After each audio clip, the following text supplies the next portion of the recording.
The bell above the bakery door rang twice before she realized her hands had not stopped moving. Flour, water, a pinch of salt the color of old snow, and the small brass weight she kept on the counter for the loaves she sold to the doctor's wife on Thursdays. Outside, the village square was waking the way villages on the southern coast always woke, with a yawn of fishermen, and the clatter of a cart whose wheel had needed mending for as long as she had lived here. Inside, two small boys sat on the bottom step of the stairs that led up to the rooms above the shop, kicking their heels in unison, watching her with the patient, conspiratorial attention of children who knew the rhythm of their mother's mourning by heart. She did not look up at the door. She knew the sound of the regulars, and she knew the sound of strangers, and the sound that had just come through the door was neither. It was the sound of a man who had paused on the threshold because he had not expected to find what he had found. She set down the brass weight.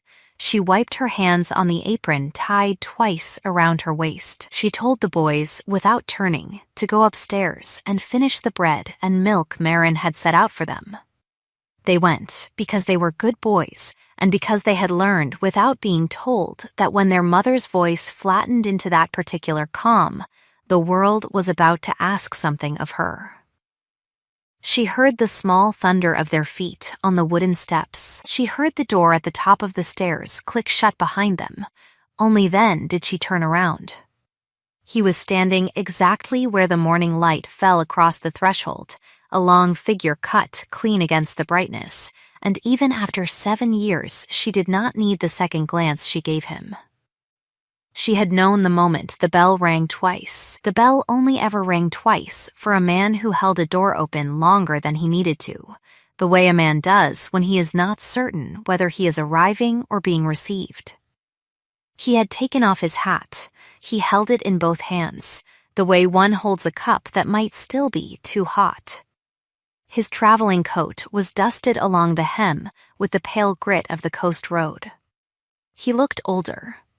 Not greatly older, carefully older, the way certain men aged, as if time had been asked very politely to leave the eyes alone. She had a few seconds to decide. She knew this. She had practiced, in the way a person practices the answer to a question they hope will never be asked, what she would say if he ever stood in that doorway. She had rehearsed the words at the well, in the long blue hour before the ovens needed lighting, walking back from the cliff path with a basket on her hip. She had smoothed them, weighed each one against the silence she expected to follow. The silence did not come.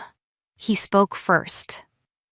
"Hello, Beatrix," he said, and he said it the way one might say the name of a house one had once lived in and no longer had the key to. She did not say his name. She crossed the small flagged floor to the door and turned the wooden sign from open to closed with a click that sounded, to her own ears, far louder than it ought to have done. She did not lock it. She had never been one for locking doors against weather she had already let in. Then she walked back to the counter, set both hands flat on the floured wood, and looked at him as if he were a customer whose order she had not yet quite caught. "You found me," she said. He nodded once. It was not the nod of a man being praised. It was the nod of a man acknowledging a sentence he had been carrying like a stone for years and was finally permitted to set down. "I did," he said. "You took your time." The corner of his mouth almost did something. It almost smiled. It declined. "I did," he said again, more quietly. She let the silence hold. He did not fill it. He was the only man she had ever known who could decline to fill a silence and not appear rude. It had been one of the first things she had noticed about him, in another country, in another life, in a long room with too many candles and too many people pretending to listen to a quartet. She had thought, then, that a man who would not chatter was a man who could be trusted with the things one did not say. She had been right about the first half of that sentence and ruinously wrong about the second. "There is bread in the oven," she said. "I cannot speak with you until it is out. You may sit." He sat. He chose the small bench by the window, not the chair at the little table, which she noted and did not comment upon. The bench faced the counter and the door and not the stairs. He was a man who understood, even now, where the exits in a room lived. She turned to the oven. She would not let her hands shake. She would not give him that. She slid the wooden peel under the first loaf and drew it out into the pale dawn of her kitchen, and she set it on the rack to cool. And the smell of it was the smell of every morning she had built in this village by herself, with a child on her hip and another at her ankle and a cough she could not afford to be ill from, and she breathed it in deliberately, like a person taking a draught of courage from a known well. Behind her, on the bench, the Earl of Ashradon, though he had never used the title in her hearing, and would not now, watched the back of her neck where a single damp strand of hair clung to the skin, and he did not allow himself to look at the stairs. The bell rang once. A real customer. This time, the widow Petrelli, who came every morning for a small loaf and a piece of conversation she paid for in coin and gossip. Beatrix served her with the practiced cheer of 7 years' habit, asked after her cat by name, asked after her son in the Navy by name, took the coin, smiled, and felt the man on the bench making himself, by sheer act of will, into a piece of furniture so as not to be marked. The widow Petrelli looked at him exactly once, in the way village widows look at strange men in shops they consider partly their own, decided he was no one she had a duty toward, and went away. The bell rang. The door closed. They were alone again, and the bread was cool enough to wrap, and there was nothing now between Beatrix and the question she had been refusing for 7 years, except the width of a small flowered counter and a brass weight that had once belonged to her mother. She set the brass weight to one side. She came around the counter. She did not sit. "Say what you came to say," she said, "and be quick, because in 2 hours my sons will be home from the cove with the netmender's children, and I will not have them find you here without warning." He looked at her. He looked at her the way she had once seen him look at a horse he had been told had been ruined and which he intended to prove had not been. "Beatrix," he said. "There are 2 of them." "Yes," she said. "There are." "How old?" he asked, and his voice was so level it was almost not a voice. She held his eyes. She did not look away. She did not soften. She did not lie. "Old enough," she said, "that you might have done the arithmetic on the doorstep." He closed his eyes. Only for a moment.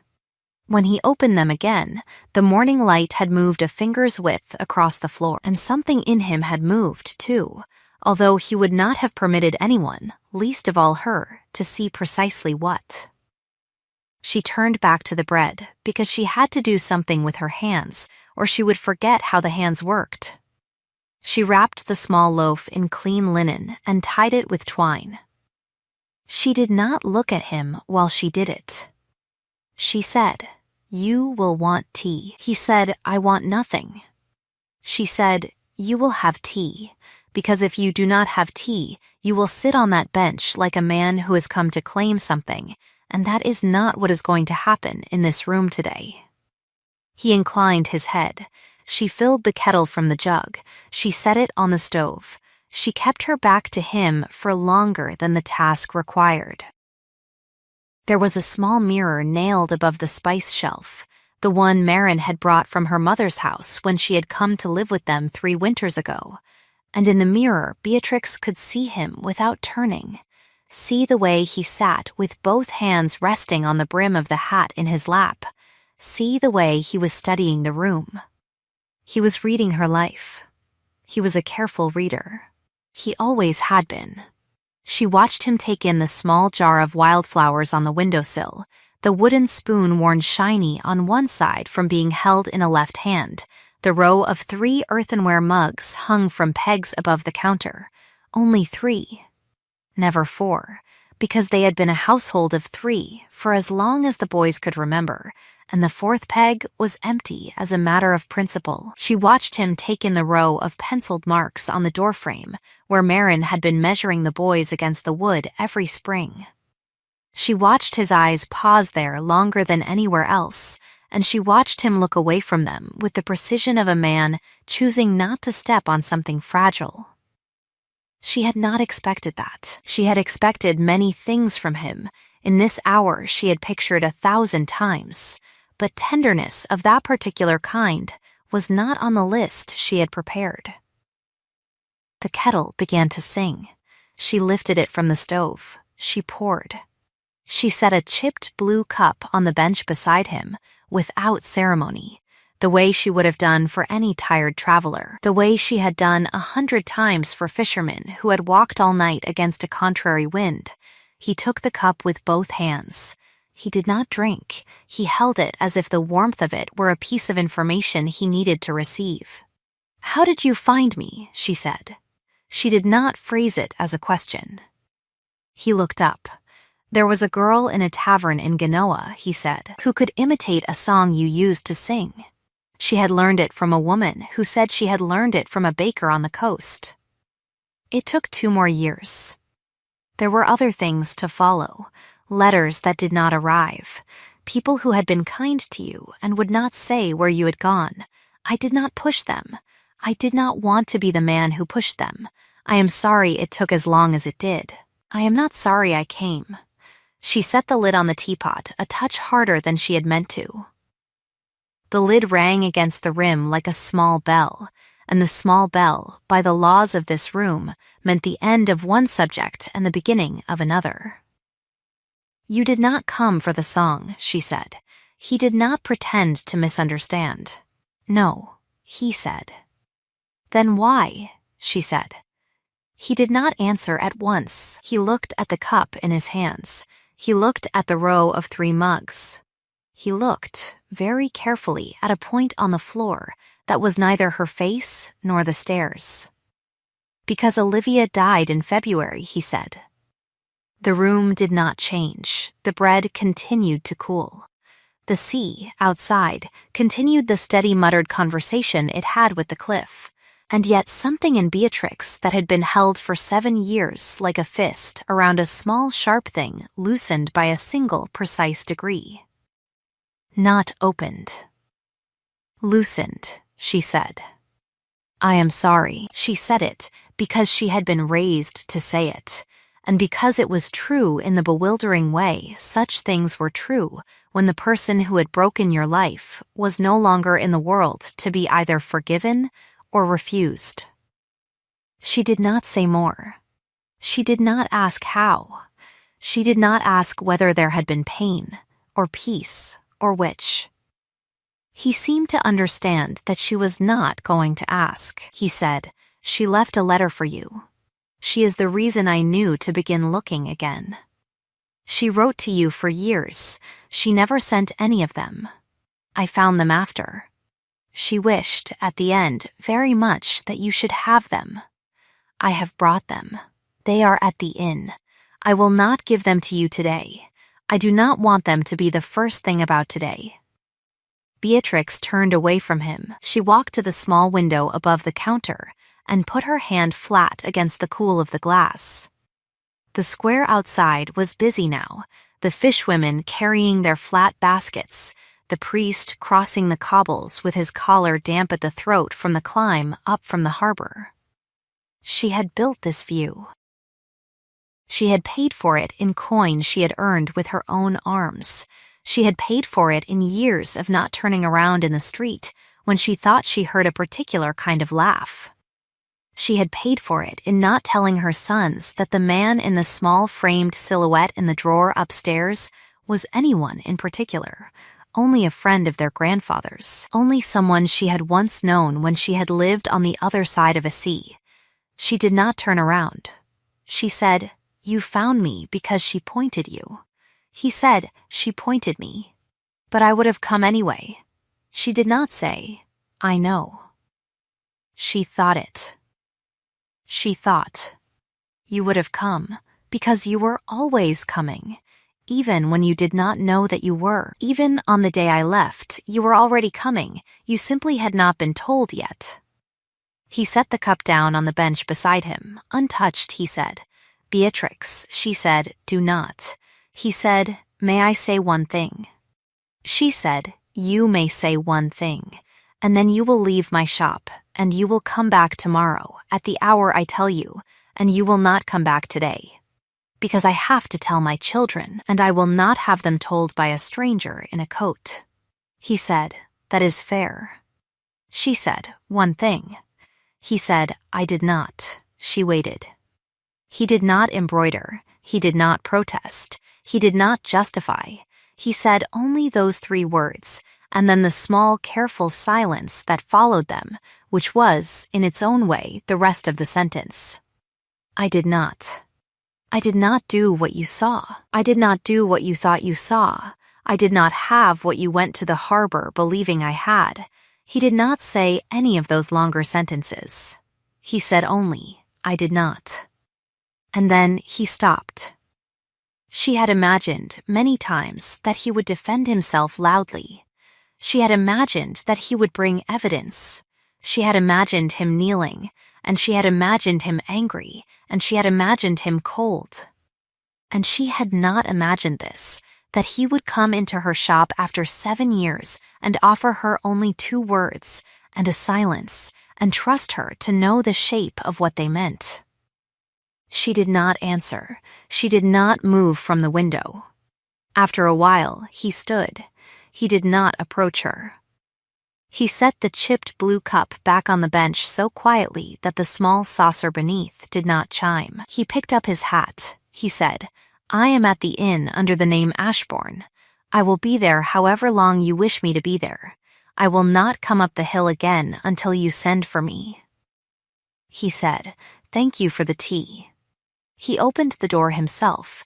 The bell rang twice. He went out.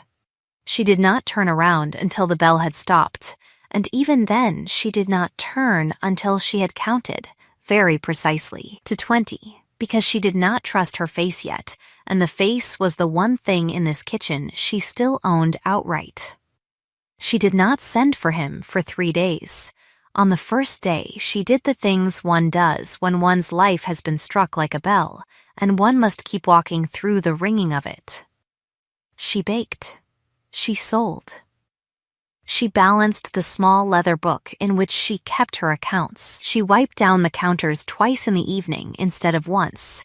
She ate a piece of bread standing up at the back step, looking down toward the harbor, and she watched, without appearing to watch, the lit windows of the inn at the far end of the breakwater. The third window from the left, on the upper floor, stayed lit longer than the others. She did not allow herself to wonder whether he was reading, or writing, or simply sitting on the edge of a strange bed, with his hands on his knees and his eyes on the dark. She told the boys, on the first evening after the supper plates were cleared, that a man had come to the village who had once known her in the country where she had been born. She said his name. She said it carefully, the way one introduces an unfamiliar fruit to a small mouth, a single bite at a time.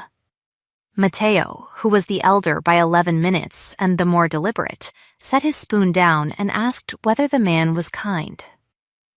Tomas, who was the younger and the one who asked his questions sideways, asked whether the man was the one in the silhouette.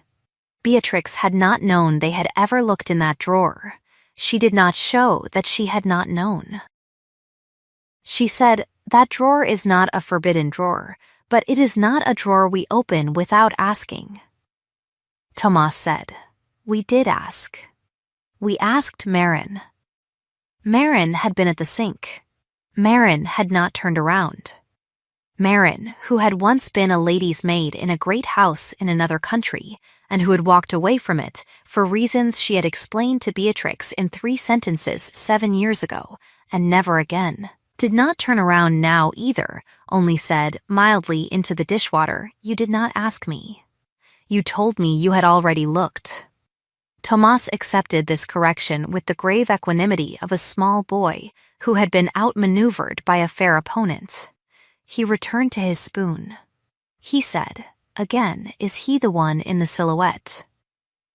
Beatrix said, "Yes." She said it without flinching, because she had decided, in the long, sleepless hour before dawn, that she would not flinch in front of them.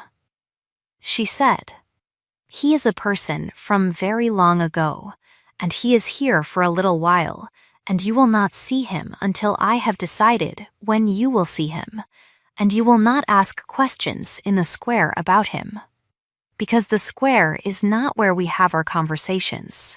The boys agreed, gravely, the way the boys agreed to all things that were said in that particular tone. They went up to bed. Marin stayed at the sink. She finished the last of the cups. She dried her hands. She said, without looking at Beatrix, "Do you wish me to take them to my sister's for a few days?" Beatrix said, "No. I wish you to keep them as you always keep them, and I wish you to know that I will tell you everything you need to know, in the order that you need to know it, and I wish you to know that I am grateful." Marin nodded once. She said, "I told you he would come."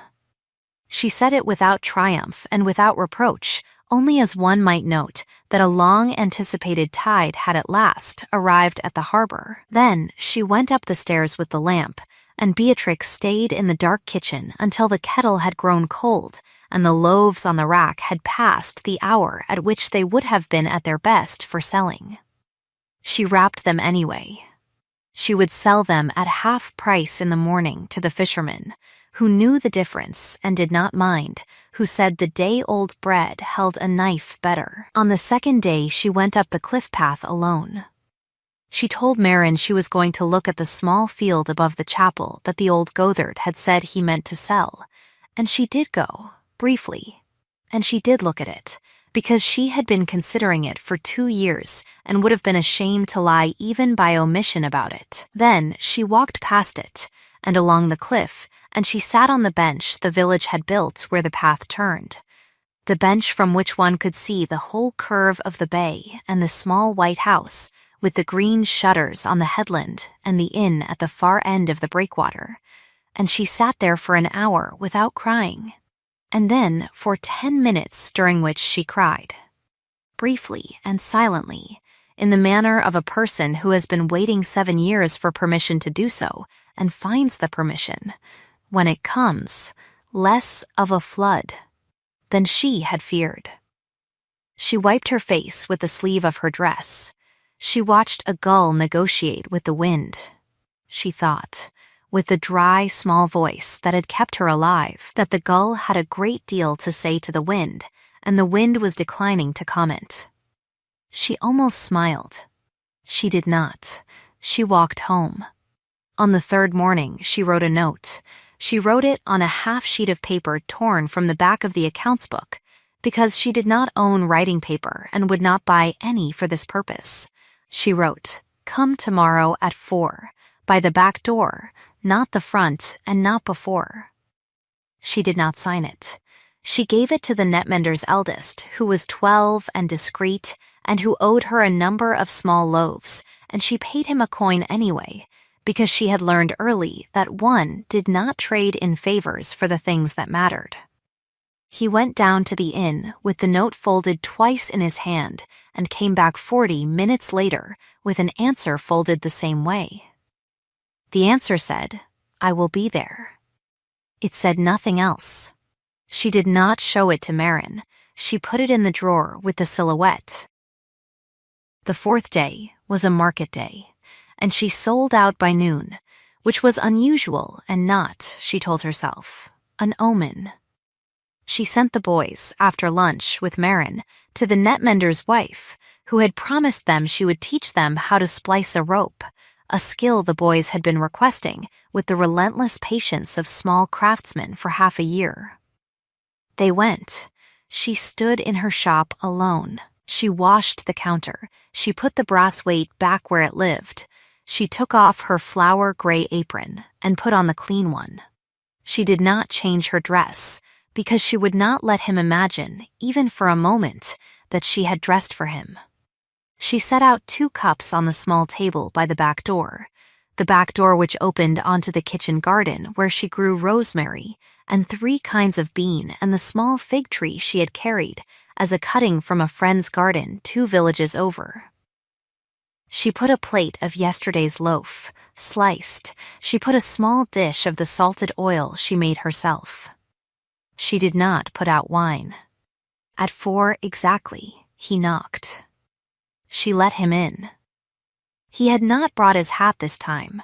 He had brought, instead, a small leather case, which he set down by the door without comment, and a parcel wrapped in oilcloth, which he held in both hands until she gestured at the table, at which point he set it down between them as a man might set down a sleeping child. She did not ask what was in the parcel. She knew. She said, "Sit." He sat. She poured.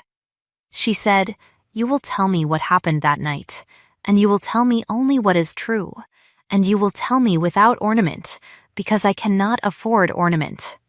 He nodded. He said, "I will."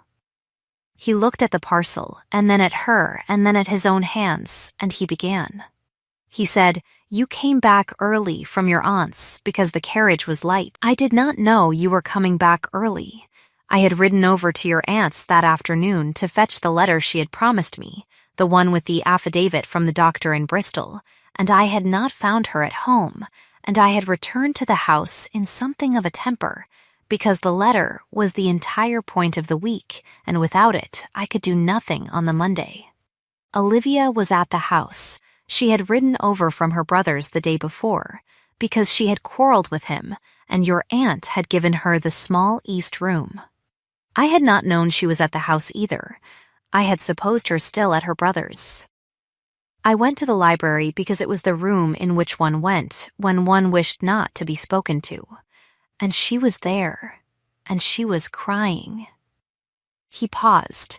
He did not look away from Beatrix. He said, she was crying because she had at last allowed herself to understand that the man she had been promised to was the man she had been promised to, and not the man she had been pretending he was. I am telling you this in this way because she is no longer here to tell it in her own. I did not love her. I have never loved her. I had known her since we were children, the way one knows the people one has been put on horses next to since one was 4. I sat down with her. I did not sit close. I sat in the chair by the window. She came over and sat on the floor by my chair, and she put her forehead against my knee, and she cried, and I put my hand on her hair because I had grown up putting my hand on her hair when she cried, and she was, at that moment, more nearly a sister to me than anything else. That was what you saw. That was the entire of what you saw. I did not look up. I did not hear the door. I did not hear you on the landing. I did not hear you go down the back stairs. I did not know you had been in the house at all until your maid came to me an hour later in the stable yard, white as flour, with your glove in her hand, and told me you had ridden out toward the coast with one valise and her sister's name on a slip of paper. He stopped. He said, I do not say this to defend the picture. I say this because the picture was a picture, and you, who have always seen pictures very precisely, saw it precisely, and were not wrong about what you saw. You were wrong only about what it meant. He went on. He said, by the time I reached the harbor the ship had sailed. I followed to the next port. You had already taken a smaller boat south. I followed to the south. You had gone east. You had taken pains. You were extremely good at taking pains. I respected the pains. I went home. I waited for a letter. None came. I wrote to your aunt. She wrote back that she had heard from you only once, and that you had asked her, in the letter, to tell no one anything, and that she intended to honor you. She did honor you. She did not tell me where you were. She told me only that you were alive, and that you were not in want, and that I was to leave the question alone. I left it alone for 2 years because I had been asked. He said, I did not leave it alone after that. He said, I broke the engagement to Olivia 3 weeks after you left. I did it quietly because I did not want it to be a story. She did not contest it. We were friends until the end. I want you to know that. I want you to know that she was not punished by my hand for what she had not done, and I want you to know that she understood before the end what she had cost you without intending to, and what she had cost me, and that she carried it well. I would have you, if you can, think of her without hatred. Because she would have wished it, he said, I did not marry. He said this without weight. He said it the way one might mention that one had not, in a particular year, traveled north. He said, I did not marry because I had married, in my own mind, on the morning you and I sat under the lime tree at your father's house, and you told me that you had decided you would have me, and that you had decided this on a Tuesday, and that you had reached the decision in the time it took the cook to bring out the second pot of tea. I had thought then that I had been the slower of us. I had thought I had been catching up. I had not understood until you were gone that you had been generous to me in saying it that way, and that I had been catching up to a person who had already arrived at the place I was meant to live. He stopped. He looked at the parcel. He did not touch it. He said, Olivia died in February. I will tell you, when you are ready, how. I will tell you that it was not sudden and that she had time. She used the time to write letters. Most of them were to her brother. Some were to me. 2 were not sent. One of them was to you. The other was to the woman whose name appears on a card in the small drawer of her writing desk and whom her brother is taking pains to find. He said, the letter to you is in this parcel. I have not read it. I have read no letter in this parcel that was meant for you. The parcel also contains the letters she wrote to you and did not send, the ones she had written across the years, beginning the week after you sailed. There are, I am told, 11 of them. I have not counted them myself. I did not feel I had the right. He said, I have come to give them to you. I have come because she asked me to come. I have come because I would have come anyway, even if she had not asked, the moment I knew where you were. I will not pretend that the first reason and the second reason are not braided. I will only say that I am here, and that I am here under the name Ashbourne, and that I have not used the title since the year you left, except where the law has required it of me. I am here as a private man. I am not here to claim. He said, the boys. She said, do not. He stopped. He looked at his hands. He said, I will not ask. I will not name them in this room until you have named them to me. I will wait for whatever you choose to give me. I will not press a single inch beyond what you offer. I came to put the letters in your hand. I came to tell you that I did not. I came because I could not, in the time I have left as a living man, allow you to go on believing of me what you have been allowed to believe. Beatrix sat for a long time. The garden made the small evening sounds gardens make. A bee considered the rosemary and went elsewhere. The fig tree, which she had pruned that morning with more attention than the tree required, stood with its leaves perfectly still, as if it too were listening. She thought, with the dry, small voice that had kept her alive, that the fig tree was being obliging. She almost smiled. She did not. She said, at last, you are telling me the truth. He said, I am. She said, I knew you were. She said, I knew it the moment you stood in my doorway and said only I did not. I knew it because you would not have come if it were not so. I have known the shape of your courage, and the shape of your dishonesty, and they are not the same shape, and the shape that stood in my doorway was the first and not the second." She said, "I have been very angry with you for 7 years, and I have been more angry with myself, because I went down the back stairs without turning around, and I went to the harbor without writing, and I went on a boat without a name. And I did all of those things because I had decided, on the landing, in the half-second between the door and the stairs, that I would not be the woman who stayed to be told. I would be the woman who left before she was told. I had been raised by a woman who stayed to be told, and I had watched what it had done to her, and I had decided I would not be that. I am telling you this because you should know that what you came to repair I had, in part, broken myself." He bowed his head, not in submission, in acknowledgement. He said, "We agreed on a great many things, you and I. We agreed that we would not pretend.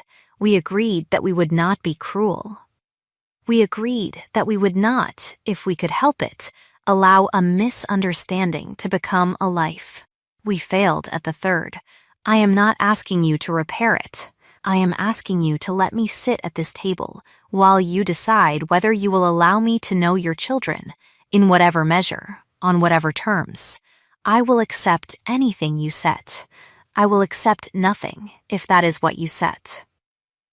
Beatrix poured him more tea, although his cup was still full, and she did this because her hands had to do something, and because pouring tea for a man who had said what he had just said was, in the small private grammar of her kitchen, a form of answer. She did not say yes that day, and she did not say no. She said, "Come tomorrow at the same hour, by the same door, and bring nothing, and I will tell you when you may meet them." He said, "I will." He stood. He did not reach for the parcel. He said, "This stays with you." She said, "I know." He said, "I will not ask whether you have read them until you tell me you have." She said, "I know." He said, "Thank you." He went out the back way. She locked the door behind him for the first time in 3 years.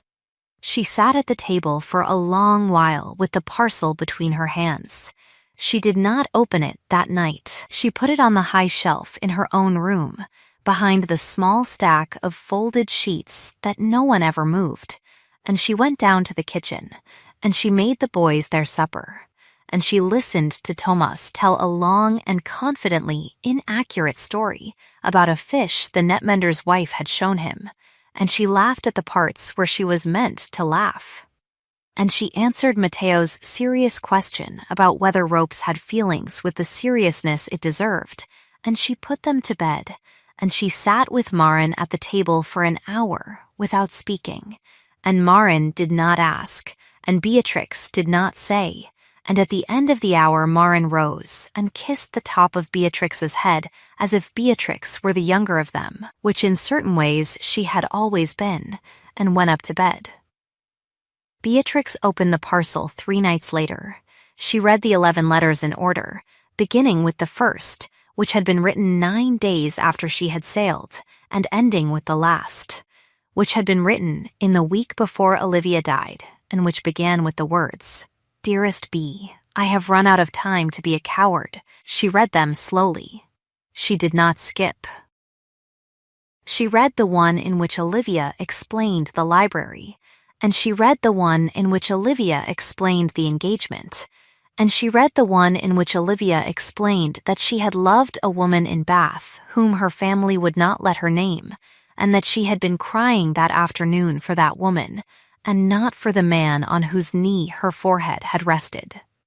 And she read the one in which Olivia apologized, in the plainest sentences Olivia had ever written, for having let a misunderstanding stand because, in the months after Beatrix had gone, the misunderstanding had been the only thing that allowed Olivia to keep her own secret from her brother, and she read the last letter, which apologized for none of it again, because Olivia had already done all the apologizing the letters could hold, and which said only, "Find her, and tell her I did not deserve her friendship, and tell her I had it anyway, and tell her she has in my will the small house in Lyme which my mother left me, because she is the only person I ever knew who could have made anything of it, and tell her I loved her in the way I knew how, which was perhaps not the best way, but was the only way I had. Beatrix folded the letters back into the parcel.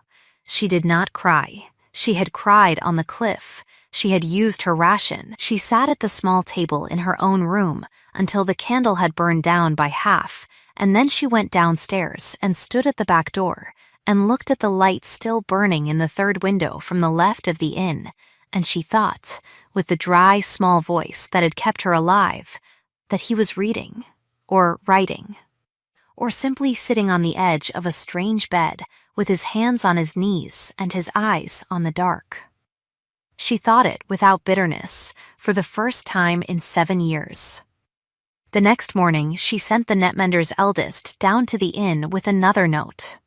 The note said, 4 o'clock. The boys will be in the garden. You may meet them by the fig tree. You will be a friend of their grandfather's, who has come from the country where I was born, and that is all you will be on the first day. The answer came back within the hour.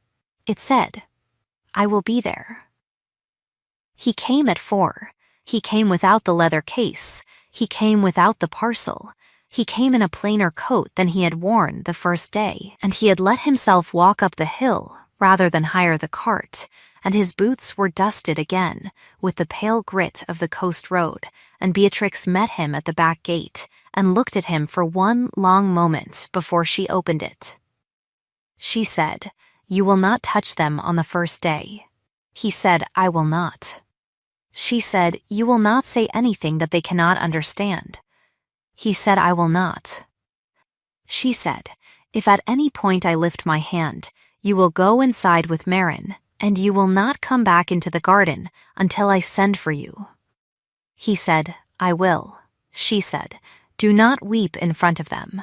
He said, I will not.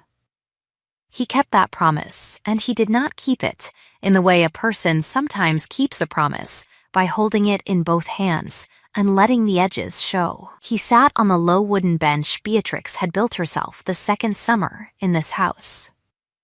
The boys were at the far end of the garden when he came in, crouched over an arrangement of small stones that had, in the secret grammar of small boys, an entire civilization in it. Matteo looked up first. He looked at the man on the bench with the long, careful look of a child who had been told, the night before, that a friend of his grandfather's was coming, and who had been deciding since dawn what a friend of his grandfather's might be expected to look like. Tomas looked up second, because Tomas always looked up second, and Tomas said, Are you the man? And Beatrix, behind him, said evenly, Tomas, and Tomas, without turning, said, I am being polite, mother. And the man on the bench said, before Beatrix could draw breath, I am the man you mean, and yes, I am also being polite. Matteo, who appreciated this, smiled. Tomas, who had a different system, did not smile yet, but came closer. He stopped at the distance from which a small, careful animal first considers a larger, careful one. He said, What is your name? The man on the bench said, Henry. Tomas considered this. He said, What is your other name? The man on the bench said, Ashbourne. Tomas said, That is the name on the post at the inn. The man on the bench said, Yes. Tomas said, Mother said you were a friend of our grandfather's. The man on the bench said, I was. Tomas said, Which grandfather? Beatrix, very quietly, from the doorway said, The one we do not speak of often, my love, because he is far away. Tomas accepted this, with the grave equanimity of a small boy who had been told, on many other occasions, that there were doors one did not open without asking. He said, Do you like the sea? The man on the bench said, I am learning to. Tomas said, You have not learned yet. The man on the bench said, No. Tomas said, "We will teach you." Matteo, by now, had risen and walked the careful diagonal of a child who has decided to be braver than the other, and Matteo said, "You can sit at the table at supper if Mother says." Beatrix did not say yet. She did not say no. She said, "We will see." The man on the bench said, "That is fair." The boys returned to their stones. They did not look at him again for some time, except in the small, swift glances by which children check the position of a sun. The man on the bench did not look at them either. He looked at the fig tree, which was, Beatrix observed, being obliging, and he looked at the wall over which the rosemary spilled, and he looked, once, very briefly, at Beatrix, and then he looked back at the fig tree. He kept his promise. He did not weep. He kept his other promise, too. He held it in both hands. The edges showed. Beatrix saw them, and did not lift her hand, and did not send him in. He stayed in the village through the summer and into the autumn, and the village made of him what villages make of a quiet man who pays his bill on time and does not give offense. The widow Petrelli decided, after the third week, that he was the son of a distant cousin of her husband's, on the grounds that he had the same chin, which was not true, and which no one corrected. The priest, who had been a tutor in his youth and missed the work, found that the Englishman knew a great deal of mathematics, and they fell into the habit, on Wednesday evenings, of sitting in the back room of the priest's house with a small pot of coffee and a slate, working through whatever problem the priest had set himself that month. The netmender's wife, who had been suspicious of him at first because he spoke too softly, decided, after he had spent an entire afternoon helping her son drag a snagged net off a rock, that softness in a man was not necessarily a sign of softness in his hands, and she revised her view. He took rooms above the Chandlers on the second month because the inn was too dear for a stay of unknown length, and the rooms had a small window that looked across the slate roofs to the slope where the bakery sat, and he did not mention to anyone, including Beatrix, that he could, from that window, see the kitchen door. Beatrix knew. She knew because she had walked once, in the second week, down past the Chandlers to the harbor, and she had looked up, and she had seen the small square of his light, and she had measured, with the bricklayer's eye she had inherited from her father, the angle from his window to her door. And she had thought, with the dry small voice that had kept her alive, that he had taken those rooms because of that angle, and had not asked her permission, and was right not to have asked, because to ask would have been to acknowledge, and the not asking was a kindness. He came to supper. Eventually, he came once a week at first, on Sundays, when the bakery was closed and the boys were at their most patient because they had eaten well at midday. He did not come bearing gifts. He had asked in the second week whether he might, and Beatrix had said, "Not yet," and he had said, then, "Not yet." He came empty-handed and useful. He carried things. He fixed the hinge on the back gate that Beatrix had been meaning to fix for 2 years. He read aloud, when the boys asked, from the small worn book of stories Marin kept on the kitchen shelf, the one with the pirate and the donkey. And he did the voices, badly at first and then with growing accuracy, until Tomos declared, one Sunday, that the donkey's voice was now the correct voice, and Matteo, who was the keeper of correctness in that household, confirmed the ruling. He did not call them son. He did not call them, in front of them, anything but Matteo and Tomas. He said their names carefully, the way one says the names of horses one has been told have been ruined, and which one intends to prove have not been. He did not touch them. He waited. Tomas was the first to touch him, which Beatrix had predicted to Marin in a whisper one evening, as they kneaded together. Tomas, in the 8th week, walking past the bench in the garden, put his small flat hand briefly on the man's shoulder without looking at him. in the way a child sometimes confirms the existence of a piece of furniture they have decided to like and walked on. The man on the bench did not turn his head. He did not break the spell. He went on looking at the fig tree, which went on being obliging, and Beatrix, watching from the kitchen window, set her hand against the cool of the glass and let her shoulders, for one half breath, come down from where they had lived for 7 years. Matteo took longer. Matteo was the elder by 11 minutes and was the keeper of the household's seriousness, and the keeper of the household's seriousness did not bestow his shoulder lightly. Matteo waited until the 10th week, when the man had come on a Wednesday rather than a Sunday, because Beatrix had broken her wrist trying to lift a sack of flour that ought to have been split into 2, and the man had carried, that week, the things she could not lift, without speaking of it, and without making her say thank you, and at the end of the week, Matteo, of his own initiative, brought him a cup of water from the pump, and put it into his hand and said, "You are doing it correctly." The man on the bench said, gravely, "Thank you." Matteo said, "You will do it more correctly with practice."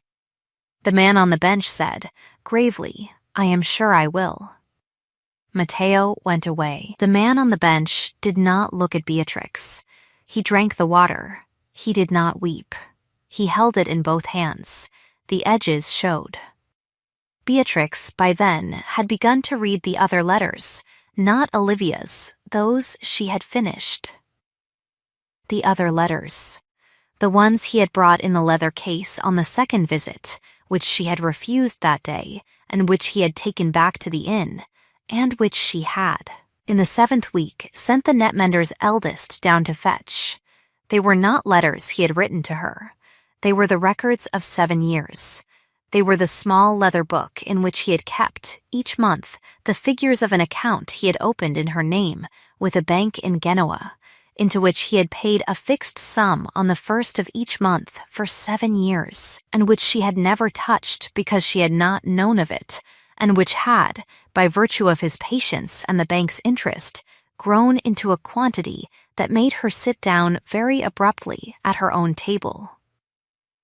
They were the deed to the small field above the chapel, which he had bought, quietly, through the priest's brother, in the 3rd year, on the chance that she might one day wish for it. They were the receipt for a passage to England, single in her name, dated and renewed each spring, which had been waiting in a shipping office in the next port for 7 years in case she ever changed her mind.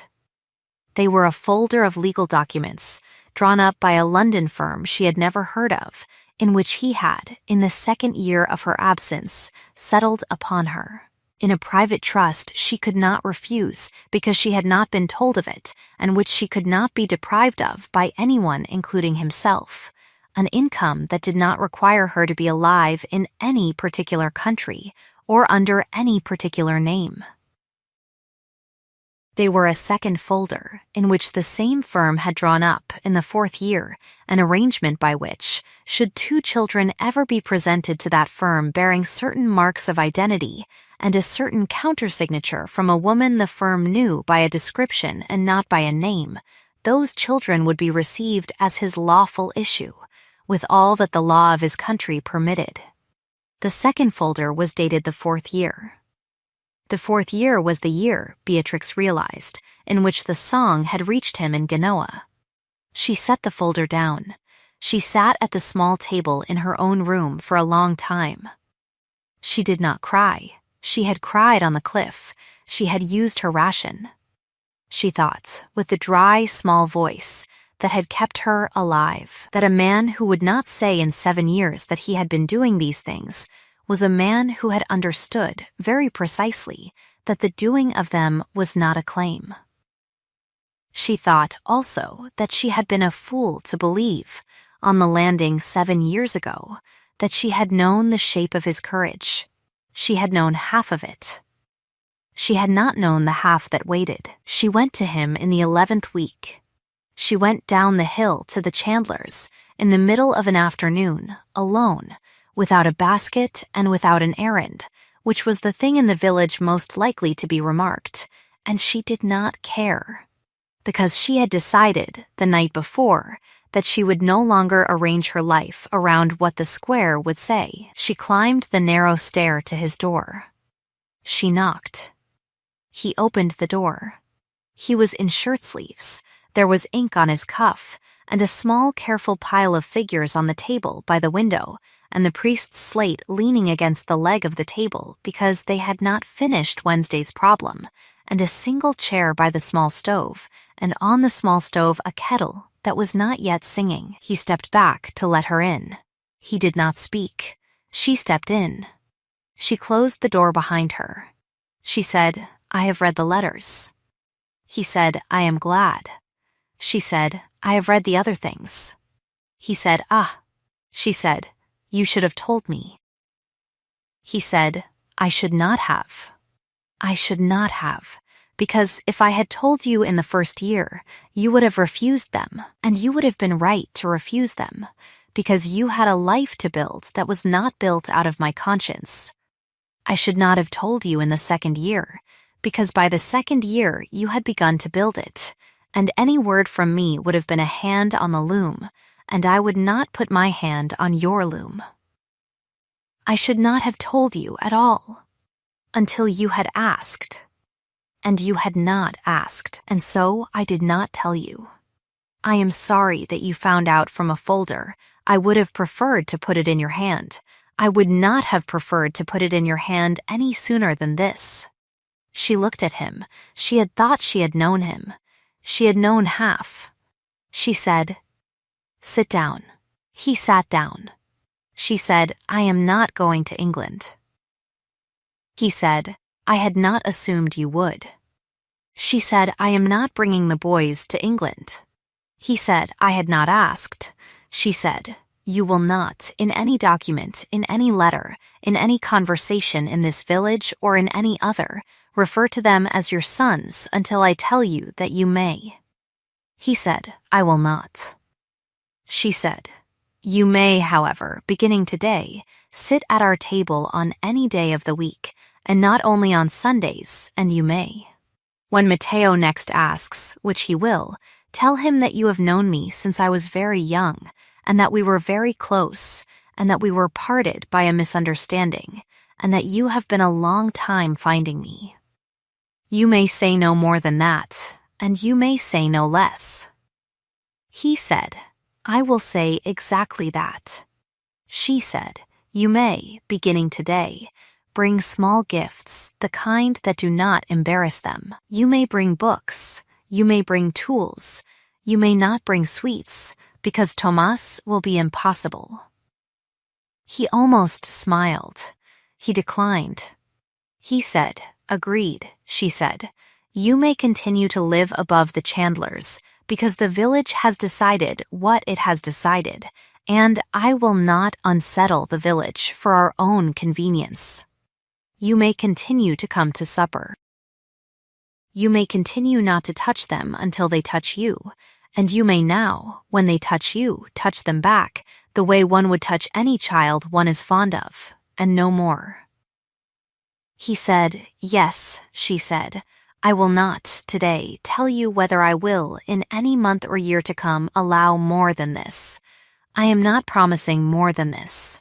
I am promising this." He said, "This is more than I came for." She said, "I know." She said, "The trust you settled, I am not refusing. I am not touching it either. I am leaving it where it is. If anything happens to me, it will go to the boys, through Marin, on the terms your firm has drawn. If anything happens to you, the same. I am telling you this so that you know I have read the documents, and that I am not a woman who pretends she has not read documents." He said, "I know you are not." She said, "The field above the chapel I will buy from you." He said, "It was bought for you." She said, "I will buy it from you, at the price you paid, and you will accept the money, because I will not begin this new arrangement of ours by owing you a field." He said, "I will accept the money." She said, "The passage to England you will cancel." He said, "I will." She said, "The song in Genoa." He said, "Yes." She said, "I would like, at some point, to know what she sang, because I have not sung in 7 years, and I would like to know which of mine survived." He said, "I will tell you. I will not tell you today." She said, "No, not today." She stood. He stood. They did not embrace. They had not embraced in 7 years, and they did not embrace now, because that, she had decided on the way down the hill, would be a thing that belonged to a later week, if it belonged to any week, and she would not give it to this one. She said, "Come at 6. He said, "I will." She went out. She went down the narrow stair. She walked back up the hill. She did not look at the third window from the left. She did not need to. She knew. He came at 6. He brought a small wooden box of carpenter's tools, the kind sized for a child's hand, which he had bought in the next town a month earlier and had been keeping in his trunk against the day, and he gave them to Matteo and Tomas at the door gravely, one box between them, with the instruction that they were to share without keeping score, which Matteo accepted as a challenge and Tomas accepted as a permission. The boys vanished into the garden with the box. Marin, in the kitchen, raised one eyebrow at Beatrix, which was Marin's entire commentary on the matter, and turned back to the pot. Henry came in. He took off his coat. He hung it on the peg by the door. There was a 4th peg now. Beatrix had put it there that morning with her own hammer, and she had not said anything about it to anyone, and Marin had not said anything either, and the 4th peg had simply appeared in the way certain truths appear in certain households, by being hammered in without ceremony. He did not remark on it. He hung his coat on it. He sat at the table. The boys came in for supper at the hour she called them, with sawdust in their hair, and Tomas said, "Mother, the man is staying." Beatrix said, "The man is staying for supper." Tomas said, "The man is staying." He said it again, with the small, flat certainty of a child who had decided something the adults had not yet caught up to. Matteo did not contradict him. Beatrix did not contradict him either. She said, "Eat your soup." Tomas ate his soup. Henry ate his soup. The fig tree outside the window was obliging. The kettle on the stove behind them declined to comment. It broke quietly. She had not expected it to break that evening. She had expected it to break, perhaps, in a month, or a season, or never, and she had made her peace with all 3 possibilities. It broke at the moment Matteo, who had been studying Henry across the table, with the long, careful look that was the household's most serious instrument of inquiry, set down his spoon and said, "You have the same chin as the man in the silhouette." Henry did not look at Beatrix. He looked at Matteo. He said, gravely, "Yes." Matteo said, "That is because you are the man in the silhouette." Henry said, gravely, "Yes." Matteo said, "All right." He picked up his spoon. He ate. Tomas, who had been waiting for permission to be unsurprised, was unsurprised. He said, "I told you." He said it to Matteo. Matteo said, "You told me on Tuesday." Tomas said, "I told you on Monday." Matteo said, "On Monday you told me he had a horse." Tomas said, "He probably has a horse."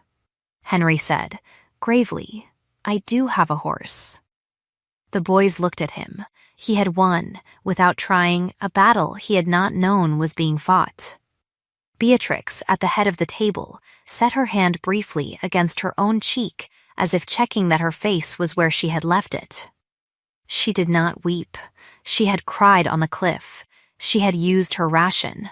She thought, with the dry, small voice that had kept her alive, that the ration had been an underestimate. She said, "Eat your soup." They ate their soup. Outside, the sea did the thing the sea does at 6 in the evening on the southern coast, which is to lower its voice by a fraction in preparation for being listened to.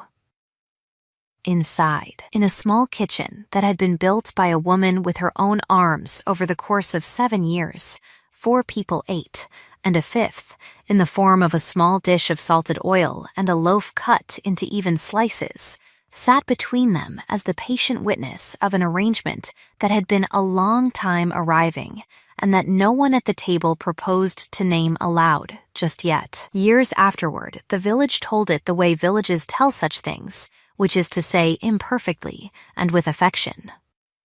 The widow Petrelli claimed until the end of her life that she had known from the first morning because of the chin. The priest, who had a more honest memory, said only that an Englishman had once helped him finish a problem in number theory that had defeated him for 2 years and that he had been grateful. The netmender's wife said that she had revised her view of softness in men. Marin, who outlived all of them, said nothing on the subject in public, and a great deal on the subject in private to her own daughter, whom she raised in the small house in Lyme that had come to Beatrix in a will and which Beatrix had given, in the 2nd year of the new arrangement, to Marin, because Marin had carried her share of the 7 years and had never asked for anything, and Beatrix had decided that the giving of unasked for things was a habit that could be inherited as well as endured. Matteo became, in time, a builder of small bridges over awkward rivers, the kind of bridges other engineers had given up on, and Tomos became, in time, a man who traveled with a notebook and wrote down what he found, in a hand that the editors complained about and the readers did not. Olivia's brother found, in the end, the woman whose name had been on the card in the writing desk and brought her the 2nd unsent letter, and that the village did not hear about, because it was not the village's business, and Beatrix, who knew, kept it the way she kept the brass weight on the counter, by setting it precisely where it lived and not commenting upon it. As for Henry, the title, in the end, went to a distant nephew who had wanted it, which Henry had arranged in the 5th year of the new arrangement with the same quiet thoroughness with which he had once opened an account in a bank in Genoa, and he lived out his years in a small house with green shutters on the headland above a fishing village on the southern coast, with a fig tree in the garden that was, by general agreement, obliging, and a 4th peg by the door that did not require explanation.